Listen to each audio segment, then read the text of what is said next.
धक्का देकर के हटाने लगा कि उठो उठो उठो। तो स्वामी जी ने कहा कि देखो हमारा सीट है ना बेटा, तुम लोग बैठ जाओ, तुम भी बैठो, हमें भी बैठने दो। तो कहा नहीं, तुम लोग उठो, हम लोग को बैठने दो। तो संत महात्मा उठ गए बेचारे, लेकिन फिर भी धक्का धुक्की करने लगा, सिगरेट पीने लगा और सिगरेट पी करके धुआं फेंकने लगा, महात्मा के ऊपर गाली बकने लगा। तो मैंने उसे समझाया कि देखो भैया ऐसा मत करो, बैठो, तुम लोग बैठो, आ जाओ इधर बैठो, हमारी सीट पर तुम बैठ जाओ, मैं खड़ा हो जाता हूँ, कोई बात नहीं, बैठो। तो भी संतों के साथ छेड़खानी करता रहा, गाली बकता रहा। तो मैंने कहा आप लोग इतना पढ़े लिखे हो, आप लोग कहाँ जा रहे थे? बोला हम लोग एग्जाम देने के लिए जा रहे हैं। क्या पढ़ता? तो 2-3 स्टूडेंट उसमें फिलोसफी पढ़ने वाले थे। मैंने कहा कि तुम किस कॉलेज से हो? तो बोला मेरठ कॉलेज मेरठ। मैंने कहा अच्छा, तुम उनकी किताब पढ़े हो, डॉक्टर स्वामी विवेकानंद जी की किताब पढ़े हो, the psychological philosophy of the value system of the Upanishad पढ़े हो? तो बोला हाँ, जिंदगी बदलने वाला पुस्तक है। बोला अगर वो मिल जाए रास्ते में उनके साथ तो कैसा व्यवहार करेगा? बोला उनका चरण रज को अपने माथे पर लगा लूंगा। मैंने कहा वही व्यक्ति है, ये जो खड़ा है वही व्यक्ति है। तो हमारा पैर पकड़ के रोने लगा। बोला स्वामी जी आप इस रूप में? बोला हाँ भाई, ईश्वर की इच्छा से सब कुछ होता है भाई, उसकी इच्छा की मेरा पता भी नहीं हिलता है।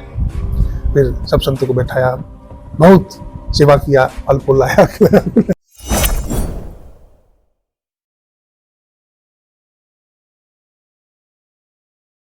महाराज जी भक्ति क्या है?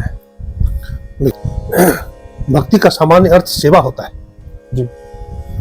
वैसे भक्ति के और भी अर्थ होते हैं। भक्ति का अर्थ श्रद्धा और विश्वास भी होता है, और भक्ति का अर्थ समर्पण भी होता है, भक्ति का अर्थ अनुराग भी होता है जी।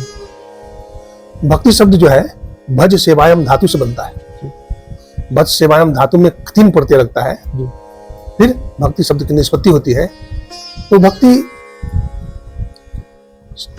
मूल रूप से समर्पण को ही कहते हैं। मनसा वाचा कर्म, मन से, वाणी से और कर्म से समर्पण हो जाना ईश्वर के प्रति, सदगुरु के प्रति समर्पण को भक्ति कहते हैं। तो भक्ति 2 तरह के हैं जी। भक्ति के 2 प्रकार हैं, ऐसा कर सकते हैं। सगुण भक्ति, निर्गुण भक्ति। सगुण भक्ति गुण के साथ है, जिसमें 3 गुण है, सत्वगुण, रजोगुण और तमोगुण। तो 3 गुण से जो युक्त है उसको सगुण कहते हैं, और तीनों गुण से जो परे है उसको निर्गुण कहते हैं, है ना। सत्य तम रज से जो परे है उसको निर्गुण कहते हैं। तो हमारे गुरुदेव ने कहा निर्गुण सगुण के पार में, सत असत हो के पार में। और मेरे परम जी महाराज ने कहा कि जो ईश्वर है निर्गुण और सगुण दोनों के परे है। तो फिर परमात्मा है कैसे? तो कहा निर्गुण निराकार है। ईश्वर कैसे है? निर्गुण है और निराकार है। वैसे बहुत सारे सगुण भक्त भी हुए हैं। जैसे मूर्ति पूजा हम लोग करते हैं, हमारे देश में मूर्ति पूजा है ना। और उसमें हमारे परम भक्त गोस्वामी तुलसीदास जी महाराज के इष्ट श्री राम है, और सूरदास जी महाराज के इष्ट महायोगेश्वर भगवान श्री कृष्ण है। तो इस तरह से भक्ति मूल रूप से लोग करते हैं जी। अभी हमारे वृंदावन में बहुत सारे आचार्य हैं जी। हमारे परम पूज्य स्वामी प्रेमानंद जी महाराज का नाम सुने होंगे आप? जी जी जी महाराज जी। बड़े प्रेमी रूप है, भगवान कृष्ण राधा के परम भक्त हैं जी महाराज जी। और हम उनका दर्शन भी किए हैं जी। और उनसे घंटों बातचीत भी हुई है जी। हमारे स्वामी सत्यप्रकाश जी महाराज, स्वामी निर्मलानंद जी महाराज और बहुत सारे महात्मा उनके साथ में जी महाराज हम लोग बहुत देर तक वार्तालाप किए हैं जी। और बहुत सत्संग हुआ है जी। और महाराज जी बड़े प्रसन्न थे जी। तो बड़े संत सेवी हैं और बहुत उदार महात्मा है जी। और राधा कृष्ण के तो परम भक्त हैं, भक्ति में डूबे रहते हैं जी। नाम चर्चा पर विशेष बल देते हैं जी। भगवान का नाम जपो, हमेशा जपते रहो जी। और शरणागत हो जाओ जी। भगवान ने भी कहा ना जी, अर्जुन से कहा ना जी कि सर्वधर्मान परित्यज्य मामेकं शरणं व्रज अहम त्वाम सर्व पापेभ्यो मोक्षयिष्यामि मा शुचिः। अर्जुन तो हमारे शरण में आ जा, मैं तुमको सब पापों से मुक्त कर दूंगा जी, है ना। तो भगवान ने भी ऐसा कहा। तो वास्तव में जो बात संत सदगुरु कबीर साहब कहते हैं है ना, प्रेम न बाड़ी उपजाए प्रेम न हाट बिकाए, राजा प्रजा जे रुचाई शीश दिए ले जाए। तो भक्ति में समर्पण है। आप गुरु के चरणों में, प्रभु के चरणों में सब कुछ समर्पण कर दिए, आप शरणागत हो गए, है ना। तो यही भक्ति है। अमूल रूप से भक्ति में सब शरीरों को पार करना है। जी हमारे भीतर जो निर्गुण संप्रदाय के महात्मा होते हैं वो कहते हैं तुम जो स्थूल शरीर को देख रहे हो ये पिंड है, जी इस शरीर में बहुत सारे चक्र हैं। जी पूरा चक्र है, पूरा चक्र में श्री गणेश का वास है। पूरा चक्र से ऊपर उठो तो लिंग चक्र है, ब्रह्मा जी का वास है। उससे ऊपर उठो तो नाभि चक्र है, भगवान विष्णु लक्ष्मी का वास है। उससे ऊपर उठो तो उससे ऊपर फिर हृदय चक्र है जिसमें भगवान शिव पार्वती का वास है। और उससे ऊपर फिर कंठ है तो कंठ चक्र में सरस्वती का वास है। फिर इसके ऊपर में आज्ञा चक्र है जिसमें सदगुरु का वास होता है। और इसके आगे चक्र के ऊपर में भी सहस्त्रार है। सहस्त्रार के ऊपर फिर त्रिकुटी महल है ना। और त्रिकुटी महल से ऊपर भी है शून्य महाशून्य भंवर गुफा है ना, सतलोक सतपुरुष यह है, यहाँ परमात्मा का वास होता है। तो इसके लिए साधन करना पड़ता है, भजन करना पड़ता है ना, फिर परमात्मा का साक्षात्कार हो जाता है ना। महाराज जी आपने अभी कुंडलिनी जागृत का बात किया, हाँ। तो ये क्या वास्तव में होता है महाराज जी, और इसको अगर कोई करना चाहे तो कैसे कर सकता है और उससे लाभ क्या क्या हो सकते हैं?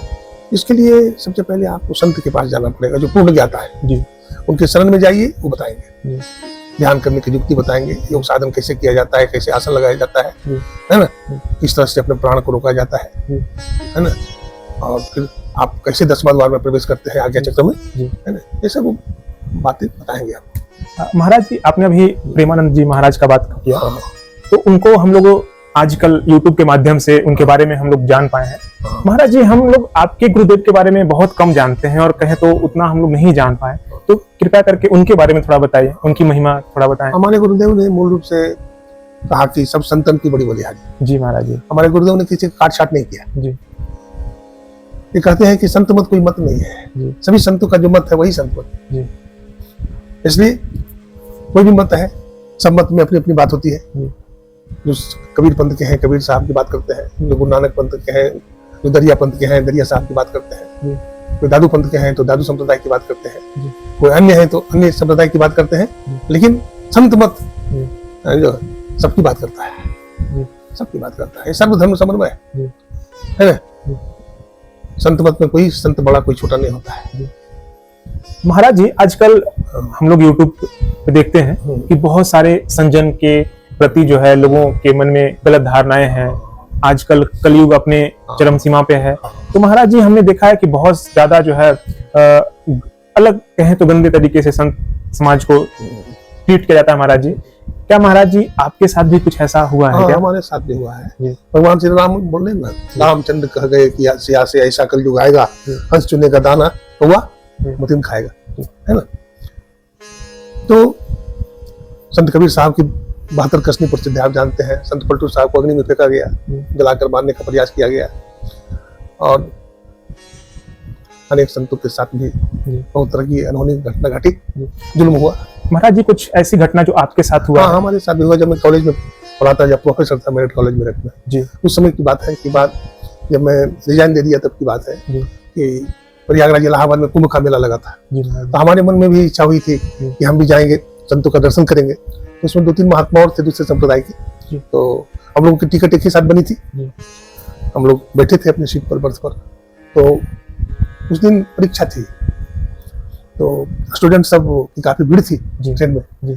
तो जो संत लोग बैठे हुए थे उसको मतलब कि धक्का देकर के हटाने लगा कि उठो उठो उठो।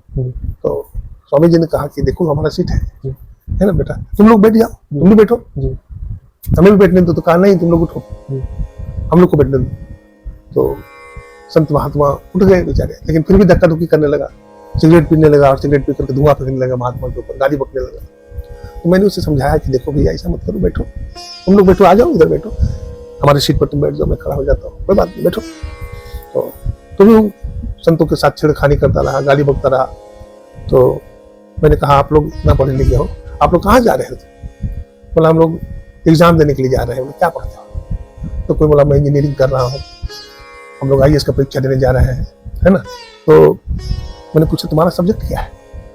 तो किसी ने कहा हमारा सब्जेक्ट जो है केमिस्ट्री है, कोई कहा कि मैथ है, कोई कहा फिजिक्स पढ़ता हूँ मैं, कोई कहा बायो पढ़ता हूँ, कोई कहा फिलोसफी पढ़ता हूँ। तो 2-3 स्टूडेंट उसमें फिलोसफी पढ़ने वाले थे। तो मैंने कहा कि तुम किस कॉलेज से हो? तो बोला मेरठ कॉलेज मेरठ। मैंने कहा अच्छा, तुम उनकी किताब पढ़े हो? डॉक्टर स्वामी विवेकानंद जी की किताब पढ़े हो? The psychological philosophy of the value system of the Upanishad पढ़े हो? तो बोला हाँ पढ़ाओ। तो कहा कि नहीं पढ़े हो? बोला हाँ पढ़ा हूँ। बोला वो कैसा लगा? बोला बहुत अच्छा है, वो जिंदगी बदलने वाला पुस्तक है। बोला अगर वो मिल जाए रास्ते में उनके साथ तो कैसा व्यवहार करेगा? बोला उनका चरण रज को अपने माथे पर लगा लूंगा। मैंने कहा वही व्यक्ति है, ये जो खड़ा है वही व्यक्ति है। तो हमारा पैर पकड़ के रोने लगा। बोला स्वामी जी आप इस रूप में? जी। बोला हाँ भाई, ईश्वर की इच्छा से सब कुछ होता है भाई, उसकी इच्छा की मेरा पत्ता भी नहीं हिलता है। फिर सब संतों को बैठाया, बहुत सेवा किया, फल फूल लाया।